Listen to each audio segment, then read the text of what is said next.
So throughout history, there are many different types of swords. We have things like long swords. We have things like arming swords, which are slightly smaller. But many soldiers tend to be more of a multi-use type of sword, and that's where we're talking about today. This is the bastard sword. This bastard sword was sent to me by a company called Romance of Men, which is kind of an unfortunate name, but don't let that dissuade you very much. This is kind of your very stereotypical bastard sword. Now, what is a bastard sword? We talked about it briefly in the intro. A bastard sword is a compromised position between something like a long sword. This is the Albion ring neck right here. Very long, very pointy, very popular style of 15A long sword. This right here, being the bastard sword, is going to be a bunch shorter. So if we take a look at the two of them side by side, without rubbing their edges together too much, this sword right here, you can see, is going to be quite a bit shorter. They tend to be a bit stouter as well. The bastard swords are, again, a compromised style of weapon. So stay towards the end, and we'll talk about some different situations that you might want to use a bastard sword over something like a more powerful long sword. Let's get a really close look at this one specifically, and we can give you some stats on it. So you can see right there, we have the Holy Roman Empire, double-winged, double-headed eagle right there. That was a symbol that was very popular for the Holy Roman Empire all the way up until the end of the Napoleonic Wars. So it's very traditional for this style of sword. This sword, you can see, also has a leather grip. I believe it's some kind of a fake leather, but you can see that it's done very well up the back of the blade. There is a bit of a visual seam, but this is kind of a budget sword, so we're not going to be too mad. This right here, you can see it's butted up pretty snugly up against the guard. There's no major gaps as it enters the tang. Looking at the end, you can see we have a nice hot peen right there. It's not one of those screwed-on models. This one is solid. We're going to take a look at the cross guard. Right here, you can see we have a very stereotypical type of cross guard with just a slightly upswept quillons or quillons if you're English. It's been rounded off on the edges just in case you accidentally tend to nail yourselves when you're training, like I do a whole bunch. That's going to be awesome. If we're looking down the center of the blade, we have just a little bit of a gap right here as the fuller enters the guard. That's fairly common when you have deep fullers going back into the blade. We're not going to be seeing a whole ton of makers that are willing to chisel that out and make it match this exactly. You can see we just have a very small gap as it enters on both sides, but you can see it's very uniform, where the sword fits totally towards the end there on both sides. So it's probably about a 7 out of 10 hilt fit. It's not wiggling around at all. I can slap it, and we've talked about it on the channel before. One of the ways you know that your hilt is done very well is you can hit it, and it will ring like a bell. Don't hit the edge when you do that, because you will bleed. Looking down the blade, we have that fuller, again, not a blood groove. That does nothing to help with the blood issues. Fuller down towards the bottom, and then it transitions into a diamond cross section.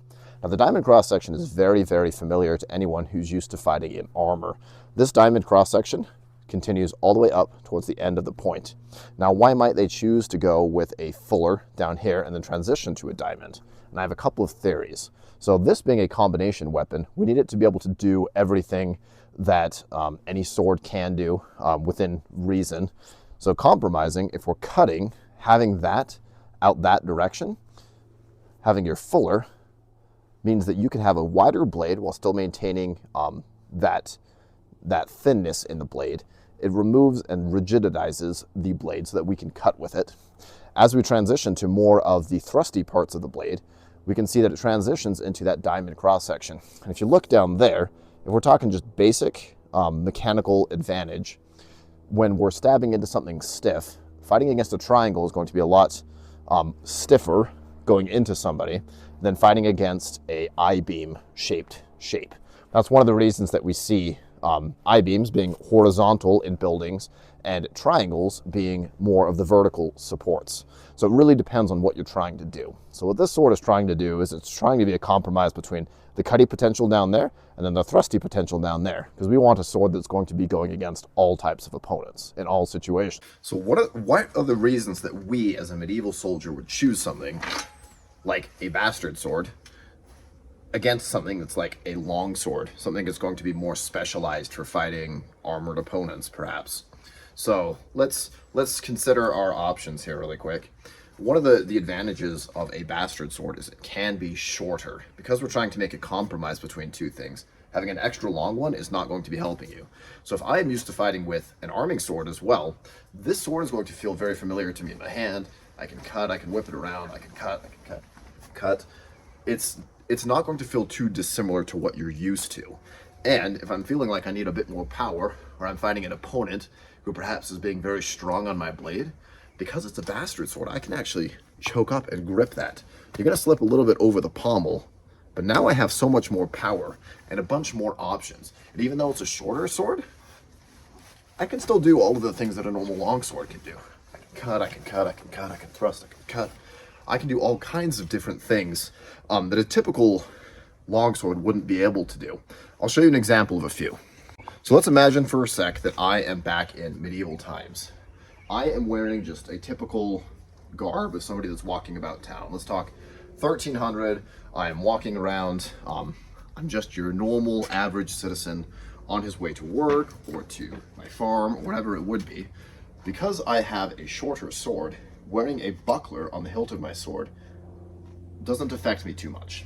So if I know that I'm going to, or if there's a significant chance that I'll be fighting somebody, I can whip that buckler off and then pull my arming sword and be able to fight with it just like sword and buckler would be back in the day. I can do all of the different techniques that you would normally be able to do with an arming sword that I wouldn't be able to do with a longsword.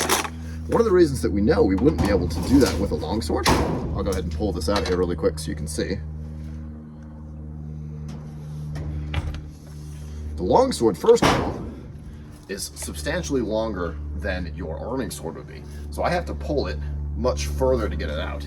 So if I notice that my opponent is going to be attacking me very swiftly, or I'm in a narrow street, or I'm in the forest somewhere that I can't swing very big, pulling out a longsword like this is going to take a lot more time. It's also not going to be nearly as quick with one hand. So I'm trying to go similar moves to what we'd be using that arming sword with, but because it's so much longer, the lever, the point of balance is going to be further out that direction. So it's very hard for me to bring this to bear like it would with an arming sword. Now, if I'm super used to fighting the longsword, I'm going to want to have two hands on it as well. So this is probably not going to be able to be used with a buckler. So if I'm not a designated or trained swordsman with a longsword, having a buckler is a good way to step up your ability to punch into the next level of opponents, if we're talking like rankings wise. So because we're not able to use a buckler with a longsword, it limits our options. So if we're only facing with one opponent at a time, it's not so important that I have a buckler. If I'm pretty good with a longsword, I can generally use it as my versatile option to deal with all types of opponents. So let's fast forward. Let's say I've been levied as a troop and I'm off in the field fighting against opponents. We measure up against the army. Say if we're in the Holy Roman Empire, we're fighting against pretty much anyone. So let's say we're fighting against France, for instance. France is very famous for fighting with tons and tons of mercenaried crossbowmen, bowmen from Burgundia, perhaps even some English carryovers from when the English used to inhabit Calais and all the other areas around there. We're going to have a huge need to be able to fight with ranged weapons. Now, a longsword is going to do me basically nothing in the event of me being hit with arrows, which is why we see as projectile weapons become more popular, armor needs to progress at a substantial rate. So between the years 14 and 1500 is going to be a huge period where you're just seeing an explosion of armor technology. Before that period, we have a huge need to be able to protect, especially our upper body, from arrow shots. So if I'm standing in a line with a bunch of people, obviously we're going to be needing to use a shield. If I'm standing in line with my people, I will need to be able to use things like the shield. So let's imagine that I am in the 100 Years' War. I'm fighting against perhaps English soldiers coming across over the English Channel, or I'm fighting against perhaps a large group of a French army. They're going to have a plethora of missile troops, and me, who's fairly lightly armored right now, would be a huge victim of missile troops, be it javelin or crossbow or bow, or even just slingshots if we're talking earlier, over your head, chucking it at people. I need something to protect myself. And if I'm a fairly low status soldier, a shield is going to almost certainly be what we're looking at. And a shield, we've all seen it in the TV shows. We're going to be locked side to side with our friends on either side of us, advancing into the enemy, perhaps putting it above our head as we go forward. We're not going to be able to do that if we have to fight. We're going to be having primarily a spear, and having a long sword, we're not going to be able to draw it at all. So if I was fighting in this battle, I would probably opt for a shorter weapon. Maybe even if I'm very familiar with longsword, this can still do all the stuff a longsword can do. But now I have the added option of having a shield. And because this is small enough and it works like an arming sword, I can use it there. Now let's say we are advancing, shields meet. I still have the ability to thrust over the top, to pull it back, to perhaps chop at my opponent's legs. I can move this a lot better up close because it is shorter. So advancing in the battle, as we continue our scenario, perhaps we have routed the enemy. I can drop my shield, which is super heavy, and then run after my opponents. If I'm able to close with them, or one of them gets cornered, now I have a weapon that I can use two hands with to engage perhaps a knightly opponent, where I can grab it half sword, or I can stick that into the gaps. So I'm going to go ahead and show you a few different things that I would do if I was fighting against somebody with a long sword in that battle scenario, and all I have is the bastard sword. So let's say, first of all, I haven't lost my shield.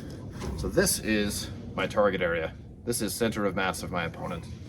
If I have my shield, and I'm fighting an opponent with a long sword, I'm probably already going to have my sword drawn. If not, I can draw it with one hand because it's small enough. What I really need to do is be able to cover my opponent and be able to offend him. Now with a long sword, because it's the only thing in your hand, you can't separate out your weapons. So if I can put this between me and my opponent, I can offend my opponent without any ability of him to get back at me. And because a shield this big can lock off an entire line or even an entire half of your body from an attack, those little attacks are going to be fairly easy, and you'd probably see that fairly commonly. If he's a knight, that's almost certainly not going to work, because he is wearing some sort of plate armor. So as a knight, probably what I'd be looking at, if I didn't have any of my friends with me, or perhaps I've lost my shield, I need to do something smart. We talked a little bit about it when we were talking about how to fight against spears, but both of us, we're going to be from outer range. I need to cover my opponent. Because we still have that guard there, we can do a lot of different things that our opponent might not be able to at close range. So the first thing that I'm going to have to do is be able to close this distance. One of the ways to do that, if you've been watching our How to Fight with a Longsword channel, I can sidestep and cover off that line. Now my opponent is going to try and whip around and do something. I need to close in and get a little bit closer. So I can slide up his blade. Because he is much longer than me, my lever is going to be much less of a distance between him and this. So I could cover, get in really close. Perhaps I can even steal his sword, grab it, and then offend my opponent off the back, shove that into my opponent. I can do all kinds of things once we're in close. At the long range, we probably have a bit of a disadvantage, but at our short range, this sword would likely conquer. Again, if we have a sword like this, the big shield is going to give you a huge advantage over somebody like a longsword, especially if you're unarmored. If we're not willing to carry something like this, the buckler, again, you can do a very similar thing where you can stick the buckler into your opponent and then cut and be able to make those offending actions without doing yourself too much danger. So if I'm able to stick that there, I can stick this here. But if for whatever reason, perhaps, oh crap, he's hurt my arm, I can still grab here. If I've lost my buckler, I can still grab here and do all kinds of things. Cut into my opponent, do things that a typical arming sword wouldn't be able to. Arming swords are great, but I think the bastard sword has definitely a huge advantage over at least certain types of arming swords. Now, how does this sword specifically perform? So we've drawn it from the scabbard. Perhaps I'm needing to execute my opponent, or I've opened up a lane where I can make a devastating attack. We'll want to make that attack as powerful as possible. So something like this may not be something you want to pick up if you're an executioner, just because you're not going to get nearly as powerful a cut from this as you would with long swords, for instance. And you'll see there's some specialized executioner swords from around the same period that are totally different from a sword that you'd want to fight with. So this sword is probably not going to be the best for something like that. But how would this perform if I'm able to make those attacks? If I see an opening really quick and I can snipe it in. This one we're going to want to cut further down the blade just because it's quite thin. So let's imagine or about halfway up the fuller center of percussion on this one, which, if you're smart, you know will be what you want to cut with your sword. It's about halfway up the blade. So we're going to start with one hand. How does this sword cut? I don't think we're able to cut through any bottles with this, so you should probably just throw it away. So you can see, obviously, we're joking there. That was a plenty good cut. And this sword came razor sharp out of the box. I've done nothing to treat this sword at all. And you saw that cut? It was pretty much perfectly devastating. A bottle is not an analog for a person, but you can see we got a nice straight, well, not straight, straight-ish cut on that bottle, and just a one-handed strike from the bastard sword. So imagine how much more power we'll have if we use two hands. By making that exact same cut, perhaps I beat my opponent's sword away with a Krimpau. I've come back around and you can see, still pretty good at cutting. This sword will perform just fine, in my opinion. It's not going to be your absolute, I'm going to cheat everyone tournament cutting sword. But if you're looking for a backyard cutter, this sword is an incredible example. If we look at just using the long sword, and this long sword probably costs about 3 times as much as this sword does. And let's say we're in a similar scenario. I have offended my opponent, I've beaten their sword aside, and I have the opportunity to make a very strong cut. This sword being longer, you should see a much more devastating cut, right? Go ahead and take it up here. Center of percussion on this sword. We're about a foot longer on the blade, so I'm making that cut. And you can see, just by how that water sprayed, it's about the same amount of power. There's a little bit more in this just because there's a longer lever, but that extra 10-15%, is that going to make that big of a difference towards a fleshy target? Probably not. So that might have been one of the reasons that people chose to use bastard swords over things like long swords, is because it's pretty much equivalent in power. We're not going to be needing to do an absolutely overpowering cut. We're not going to have to do anything too crazy, and it gives you options. So fighting with something like a bastard sword, I believe, is what most of the manuals are teaching us to do anyways. Especially if you look at Fiore, he has a ton of different techniques that almost insinuate that he is using a sword that can be used in 1 or 2 hands. So probably the most famous technique from Fiore's manual that talk about his sword in 1 hand section, that I'll kind of put a picture here that you can see what it is. He has one hand on his hip or back beside, or even perhaps on a scabbard. His other hand is here, and somebody is throwing something at him. And if you are smart, you'll know that this is in his section where he's teaching you how to throw swords. So somebody throws their sword at you, hand on scabbard, hand on here, you can pull this out and cover up into your posta di finestra, or a window guard, or an ox guard if you're German, drawing it from your scabbard, displacing that sword, and then your point is online to offend your opponent. That's a lot easier to do with a sword that's shorter. So displacing a thrown sword. He also has a ton of grappling. So if I am not a wimp and I am not scared to get into the grapple with my opponent, a sword that is shorter is going to help me a lot more. This right there is an amazing hook. So if I am in a combat with my opponent, one of the best ways that you can actually disarm your opponent, your sword, bottom hand comes off, comes over the top of their sword, which is right here. You can grab that, and I can grab his pommel, turn the sword over, and that will come out of his hands. It's not going to be an amazing example because I don't have somebody here to do it with me, but that will be a lot easier with a shorter sword, disarming your opponent, than it would be with something like a long sword. And because it's short enough, as we're coming down into that, you can actually cut them. So if we're talking grappling or anything close, this will have a definite advantage over something like a long sword. And because it's still arming sword length, I can do all the kinds of stuff that I can do with an arming sword. So again, options. It's going to be a little bit less dynamic because your hilt is longer. If you like arming swords, then just pull that up a little bit. But yeah, I have pretty much no complaints with this sword. As you can see, it performs very well. I haven't had any issues with it. I've done some cutting with it. Still tight as a rock. Or yeah, still rings like a bell. Have no problems with it. Let's go ahead and take a look at the scabbard while I have it off. I'll pull this off for you really quick. Scabbard leaves a little bit to be desired. It definitely doesn't look bad. You can see it's still all in really good condition. It's that nice just Hema black color that we all like. We have I think an aluminum chape on the bottom, no visible rusting or anything. What leads me to believe it's probably going to be aluminum of some type. The belt detaches from the scabbard mechanism just by pulling it through those two loops. I have shortened this loop so that way it sits at my waist. Typically you'll want this back loop to be in the small of your back, and then this front loop to be kind of on your hip, kind of that orientation right there. Because it is so close on this sword, it's hard to do that. These are also not attached to anything, so if you don't like this specific belt mechanism, those come off fairly easily. It definitely doesn't look terrible. It is somewhat of an ahistorical scabbard look, but if I am just a casual sword observer and I'm not needing to go on TV and say this is exactly what swords looked like back in the day, this from a distance looks perfectly fine. And I have zero issues with the functionality. It's just not exactly what we would see in period.